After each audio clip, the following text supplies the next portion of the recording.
वो story wait की story है। जी। वेट्स की स्टोरी मतलब कि तोला कैसे जाता था दुनिया में। हम सब ने बहुत बारी सुना होगा कि जी पहले ज़माने में रत्ती में तोला जाता था, सोना रत्ती में। तो आपको ये दिखाता हूँ रत्ती होती क्या चीज़ थी। अच्छा। ये रत्ती है। रत्ती बेसिकली एक बीज होता था जी।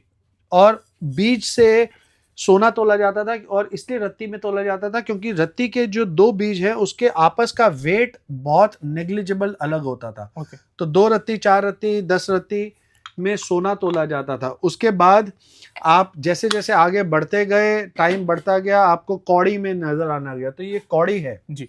कौड़ी के बाद हम वेट्स लोहे के और मेटल आ गया उसके बनाने लग गए। आपको अगर यहाँ नीचे दिखेगा तो आपको ये पूरा का पूरा वो दिखेगा, ये सारी की सारी वेट्स की कलेक्शन है। जी सर। वेट मैं आपको कुछ दिखाता हूँ। वेट मोटे-मोटे जो थे वो हर राज्य के अलग होते थे, पर जो ज़्यादा कॉमन चीज़ होती थी वो होते थे बाट, क्योंकि जब से मुगल आ गए तो 500 साल तक ये मुगल बाट है। उसके बाद जो बाकी है वो सेर आ गए, SEER आपको दिखेगा, सेर आ गए।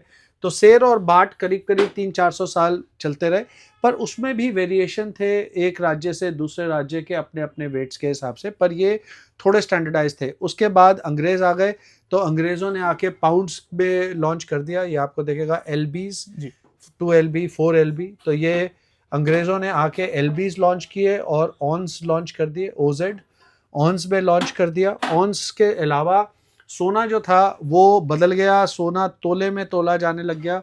तो आपको ये दिखेगा 160 तोला, तो तोले में तोला जाने लग गया। उसके बाद जैसे-जैसे टाइम बदलता गया, फाइनली आके 1957 में इंडिया में वेट स्टैंडर्डाइज कर दिए हमने। हमने कहा जी सब कुछ सारे राज्यों की कहानियाँ अलग करिए, तो हम किलोग्राम्स और ग्राम में आ गए और जी। आज भी हम उसी को इस्तेमाल करते हैं। बिल्कुल। ये मोटी-मोटी जो कहानी मैं आपको सुना रहा हूँ ये नॉर्थ इंडिया की थी। क्यों? क्योंकि अंग्रेज़ों का इम्पैक्ट, मुगलों का इम्पैक्ट, सबका इम्पैक्ट नॉर्थ इंडिया में बहुत ज़्यादा था कंपेयर टू साउथ इंडिया। तो साउथ इंडिया अलग ही चल रहा था। साउथ इंडिया में वेट्स अलग चलते थे। अच्छा। ये साउथ इंडिया में आपके साउथ इंडियन वेट्स हैं जो वेसेइज़ के नाम से जाने जाते थे। तो ये वेसेई होते थे। वेसेइज़ अपने आप में साउथ इंडिया का एक वेइंग मैकेनिज़्म होता था।